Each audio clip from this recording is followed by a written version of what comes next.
Hello mga timbay! Welcome back to my YouTube channel. This is Jan Kanyata nga pala. Para sa mga hindi nakakakilala sa akin, welcome back mga timbahay! Wow! Before we start, thank you nga pala sa aking sister na nagbigay ng ring light. Here it is. Kitang-kita naman sa eyeglass ko, may ring light po. So, ang i-discuss ko ngayon ay mga sites kung saan kayo pwede mag-earn ng dollars working from home. Una ay Craigslist, Manila. Ito yung una kong pinagtrabahuhan. Humita ako dito ng 7,000 per month. Masyadong mababa. Pero, okay na yun. Kaysa walang sahod. Pipitsugin compared sa mga earnings ngayon ng mga home-based freelancers.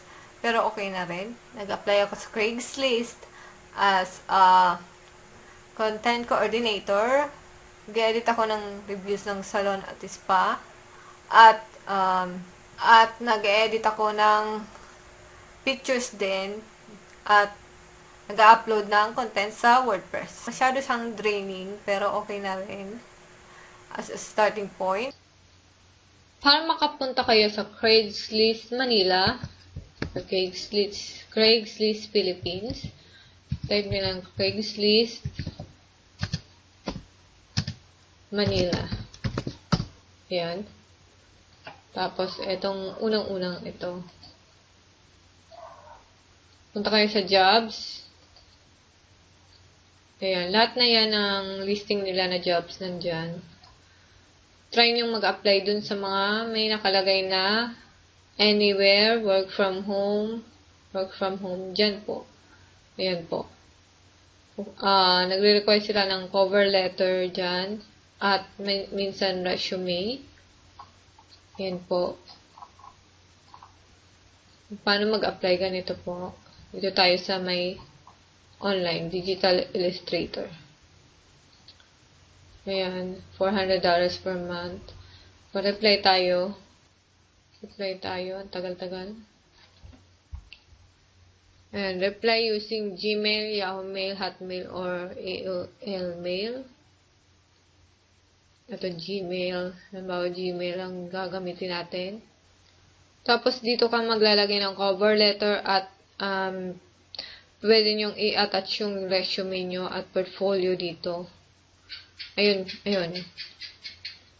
Sunod ay nag-apply ako sa upwork.com, formerly odes.com. Dito ko nakuha aking second client at medyo matagal din bago ako nagka-work dito.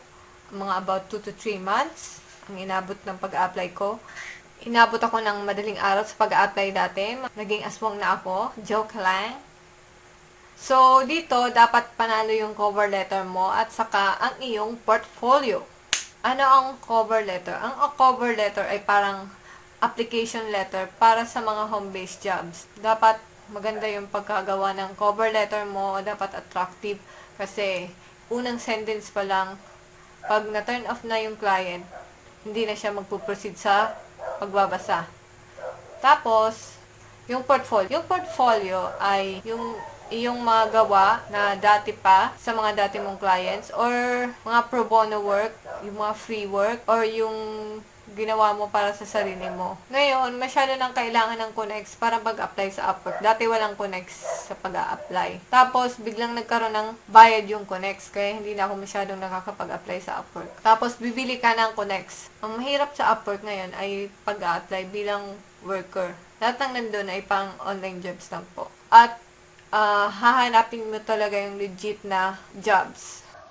So, mga timbahay, ito po yung aking Upwork profile.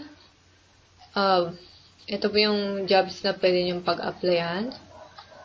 Mas maganda po na mag-apply kayo sa mga payment verified at mga less than 5 yung nag-apply.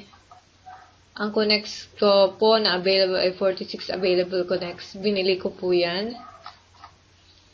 Nakalimutan ko kung magkano yung isang connect. Tapos, ito po aking profile. Papakita ko yung aking profile. Ito po yung profile ko, top rated, 98% job success. At may $10,000 total earnings at 71 total jobs at 2,122 total hours. Phone number verified po at ito yung aking job history. Yan, mga timbahay, $10 per hour. Ang batakan po yan, $10 per hour. Pero 9 hours lang ako nag-work ng ganyan. Yan po. Marami na rin ako naging work. So, kung mag-a-apply ka, punta ka sa Find Work. Yun.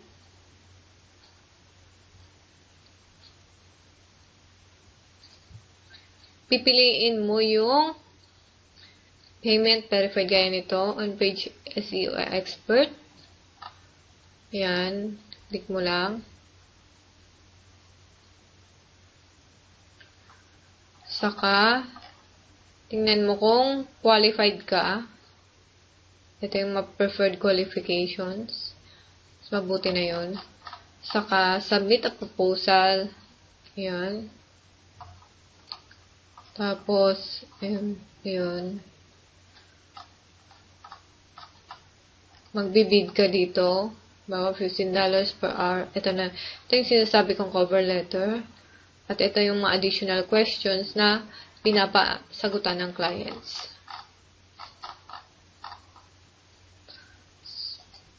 Sunod naman ay onlinejobs.ph.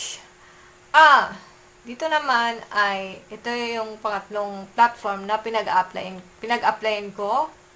Nung nag-a-apply ako ng 2014, wala siyang limit sa pagkuha ng clients. Ngayon meron na siyang limit na 10 job applications per day. Swertehan din sa paghahanap ng job dito. Marami dito ay nag-hire ng full-time. Pag namarkahan ng full-time yung iyong profile, mahihirapan ka na mag-apply ng iba pang full-time na jobs. Pero ayos pa sa mga part-time. Mas mababa nga lang ang sahod dito compared sa Upwork. Sa Upwork kasi may minimum na $3 per hour. Ito. Kita nyo naman, ang talino ko, 104. Joke lang. Peace. Maglalagay kayo dito ng rate nyo. Tinry ko ganyan yung rate ko. Tapos, ayun, makikita nyo dito yung mga messages ng mga prospects. Dito sa pinakababa, makikita mo yung nag-hire sa'yo ng full-time. Yan. Employers ko, isa lang. Hindi ako makapag-apply ng ibang jobs dahil may full-time ako. Pero pwede ako mag-apply ng part-time. So, kung mag-a-apply kayo dito, pumunta kayo sa job board. Yan. Kasi ito yung latest job post. Tapos, browse all job posts. Ayan na lahat yung mga job post nila na bago. Dati ko konti lang yan noong nag-a-apply pa ako. Noong una kong pag-apply ko, konti lang yan dati. Ngayon, madami na yung mga clients na nagpo-post ng jobs. Ayan. So, same lang din naman sa Craigslist at Upwork yung pag-a-apply dito.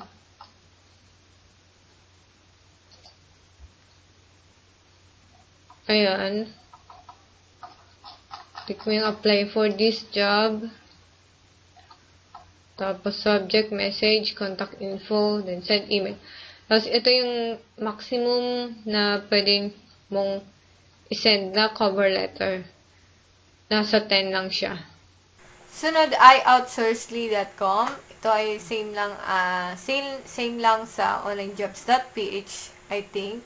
Dahil hindi ako makapagawa ng profile dito. Parang parehas lang yung mga job post dito sa onlinejobs.ph. Ito naman yung outsourcely.com. Sa tingin ko parehas lang sila ng onlinejobs.ph, pero hindi ko sure. Parang nag-iba na yung website nila. Dati magkaparehas sila ng website. Wala pa akong account dito. So, try nyo na lang din. Sunod ay freeup.net. Dito ako pinaka nahirapan mag-apply. Dahil top 1% lang ng freelancers ang kanilang ina-accept. Mag-fill up ka ng form nila, tapos pagkatapos mong makapasa ng kanilang form, ay kailangan mong makapasa sa kanilang interview. So, ang interview nila ay voice interview. Tapos, pagkatapos mong makapasa sa voice interview nila, makakapasok ka na sa kanilang platform. Ayun, saka ka makakapag-apply ng jobs pag nandun ka na sa loob ng kanilang form. Ito yung freeup.net. So, post natin yan. So, kung gusto nyo mag-apply dito as a job hunter, click lang get started. Dito tayo sa freelance, apply to freelance and free up. So, ayan siya. Yan. Apply to position.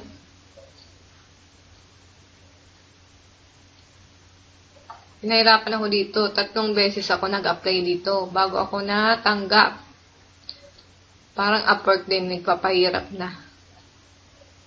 Ayan. Ayan po yung registration nyo.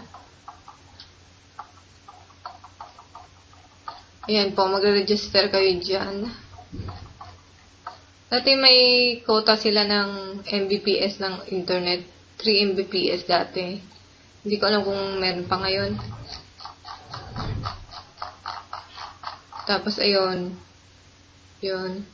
Mag-login lang ako. Ayun, nag-login na ako. Tapos, ayan. Wala pa akong naging job dito. Tinatry ko pa magka-experience. Ayan, apply to your first project. View available projects tayo. Kita nyo naman, mas mataas yung mga rate dito kaysa sa Upwork. 20 to 25 per hour to. 5 to $7 per hour ito. To 25 to $30 per hour. Accounting, oh. Yan, just testing. 5 to $7 per hour. 30 to $40 per hour. Yan po. 30 to $40 per hour. Yan po, ganyan po. Yan po yung mga hiring dito. Kaya, pinapahirapan nila yung mga papasok na freelancer. Mas mataas dito yung mga rate. Sunod ay Fiverr.com. Ipapakita ko sa inyo yung unang service ko sa Fiverr.com. Meron siyang mga reviews about mga 3 siguro ang services ko doon. Pero parang isa lang yung may reviews. Yung kapatid ko ay muntik nang magka full-time job sa Fiverr.com. Ang kaso lang ay kailangan niya mag-review para sa CPA board exam. Ayun, kaya hindi niya tinanggap. $4 per hour yon. Ito po ay yung Fiverr. Switch to selling tayo.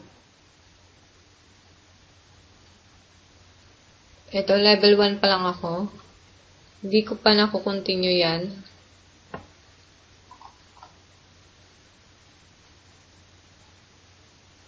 Tapos, gigs. Punta tayo sa gigs. Yan, nakapost yung aking mga projects.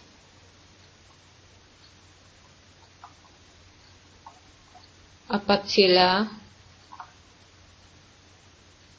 May isang draft. Yun. Para makapag-contact yung mga clients, kailangan yung mag-create ng gigs dito. Create a new gig.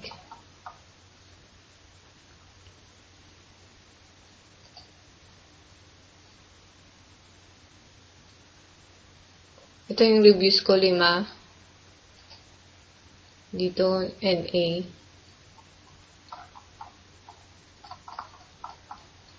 And create a new gig para makakontak yung client sa inyo. Ayan, fill up nyo lang yan. Saka hanggang publish yan.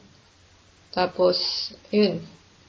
Pwede na kayong mag-service sa clients. Pwede na kayong mag-serve sa clients. So, ayan po. Yun po yung mga sites na pwede nyong pag-applyan. Marami pa pong iba, pero hindi ko pa natatry yung iba. Natry ko ng konti yung freelancer.com, pero hindi pa ako masyadong nag-focus doon. Saka guru.com, meron din akong profile doon. Pero hindi po ako masyadong nag-focus doon.